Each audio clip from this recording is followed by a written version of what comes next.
কি গাড়িতে উঠেছো তোমরা? ট্রেনে উঠেছো? ট্রেন?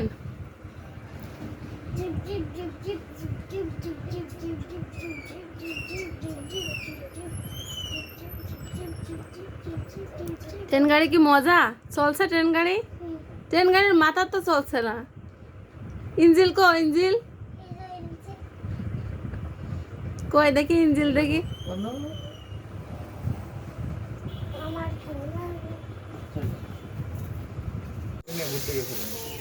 দেখুন আপনাদের ভাইয়া কিন্তু ঘাস আর আওর একসাথে মিশাচ্ছে গরুদের খাওয়ানোর জন্য। আসলে গরু পালা একটা কষ্টকর বিষয়।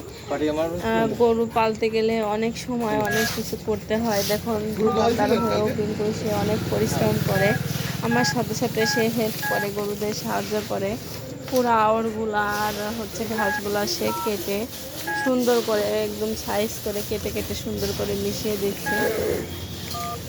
সেও কিন্তু সংসারে আমার কাজে কাজে কিন্তু হাতে হাতে হেল্প করে, অনেক কিছুই করে দেয়। যেমন বাবুদের গোসল করানো, গোসল করিয়ে দেয়, তারপর হাঁস মুরগির খেতে দেয়, গরু খাওয়ায়, অনেকটাই হেল্প করে আমার সাথে।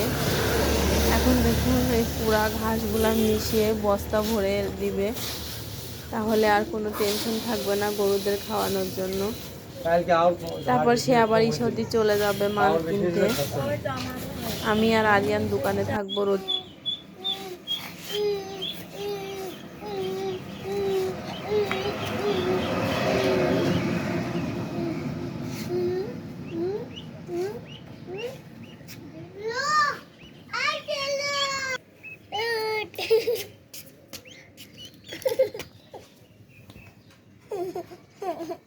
রোজা, হাঁসের বাচ্চাগুলা বিক্রি করে দাও। কেন? ওরম ভাবে টানলে তো মরে যাবে। কার হাঁসের বাচ্চা এগুলা? তোমার? কয়টা কিনছিলা? হাঁসের বাচ্চাগুলা যেভাবে সেন্তিস তো মরে যাবে না। রোজা একখান চিপি মারি ফেলেছে, আর একখান কে মারছে?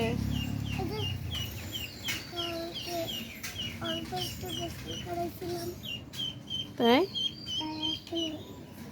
হাঁসের বাচ্চাগুলা বাঁচবে কিনা তা বলতে পারছি না, ওদের ভবিষ্যৎ অন্ধকার।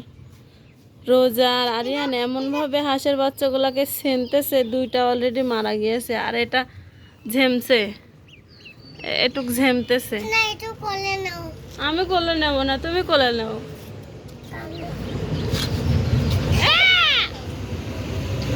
আমি নেব না, তুমি কোলে নাও। আমি কোলে নেব না, আমি নেব না। আরিয়ান দুষ্টামি করতে হয় না। ও যা মরে গেছে, ও মরে গেছে, ওকে আর বাঁচানো যাবে না। হাঁসের বাচ্চা কিসের উপরে উঠাইছে? এটা ম্যারেন্ডার উপর উঠাইছে না? বাহ, সুন্দরই তো লাগতেছে। কি পড়েছে? জামা। জামা? দুইটা দুষ্টামির সেরা।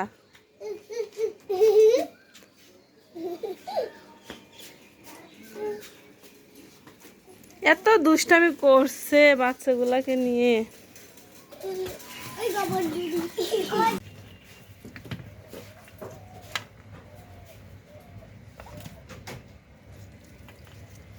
সো গাইস দেখুন, আমি সব কাজ সেরে চলে আসছি রান্নার কাজে। আমি এখন বিকালে রান্নাটা করব, তার জন্য আমি গাছ থেকে সবজি নিয়ে আসছি। গলাটা একটু প্রবলেম হচ্ছে। আমি এখানে আমি গাছের থেকে কয়েকটা সজনার ডাঁটা পেড়ে নিয়ে আসছি, একটু জালি টাইপের, যেটা হাত দিলেই ভেঙে যাবে, যে এমন ডাঁটাগুলা।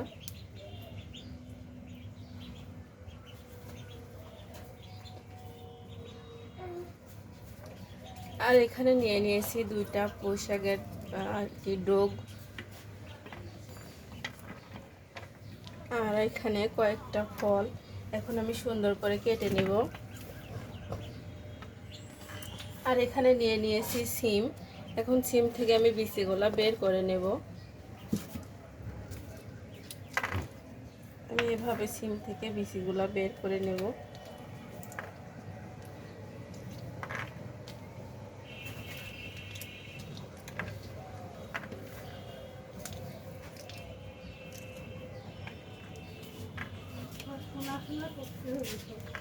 সিমের বিচি দিয়ে ডাটা দিয়ে আজকে একটা চমৎকার মজাদার খাবার রান্না করব আমি। তো গাইস, সবাই আমার সাথে থাকুন আর দেখতে থাকুন আমি সিমের বিচি দিয়ে আজকে কি রান্না করব।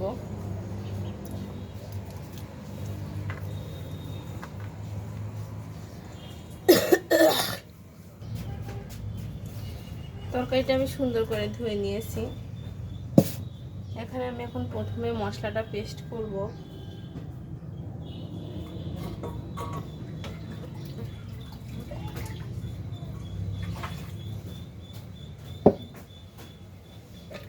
রসুন, কাঁচামরিচ, পেঁয়াজ, জিরা,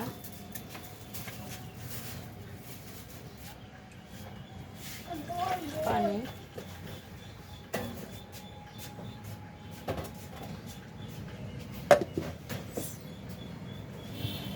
পেস্ট করে নিয়ে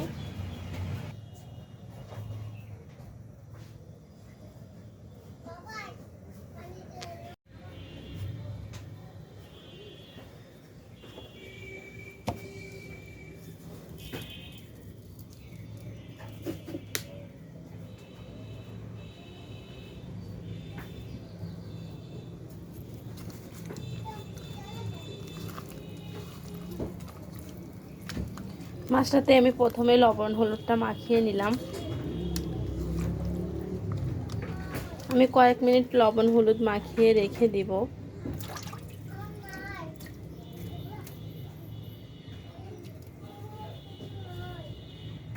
গাইস, কড়াইটা গরম হয়ে গিয়েছে। এখন আমি তেলটা দিয়ে দিব মাছটা ভাজার জন্য।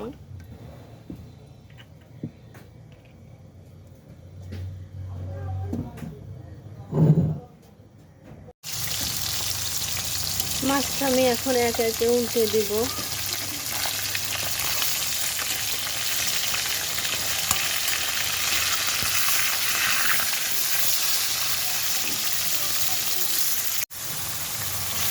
দেখতে পাচ্ছেন মশলাটা কিন্তু এত সুন্দরভাবে কষানো হয়ে গিয়েছে।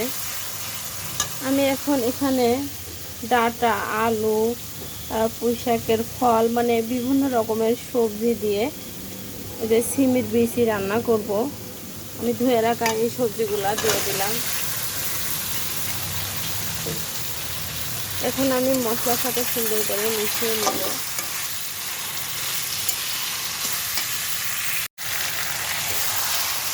সবজিটা কষানোর জন্য আমি একটু পানি দিব।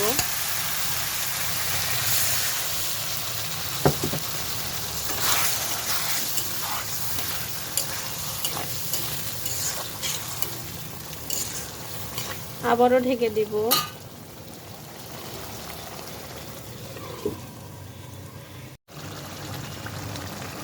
আমার তরকারিটা জাস্ট হয়ে গিয়েছে, এখন আমি নামিয়ে নেব। তরকারিটা কেমন হয়েছে আপনারা অবশ্যই কমেন্টে জানাবেন, এবং আমার ভিডিওটা যদি ভালো লাগে অবশ্যই লাইক, কমেন্ট, শেয়ার করবেন প্লিজ। যারা আমার চ্যানেলে নতুন তারা অবশ্যই আমার চ্যানেলটিকে সাবস্ক্রাইব করতে ভুলবেন না।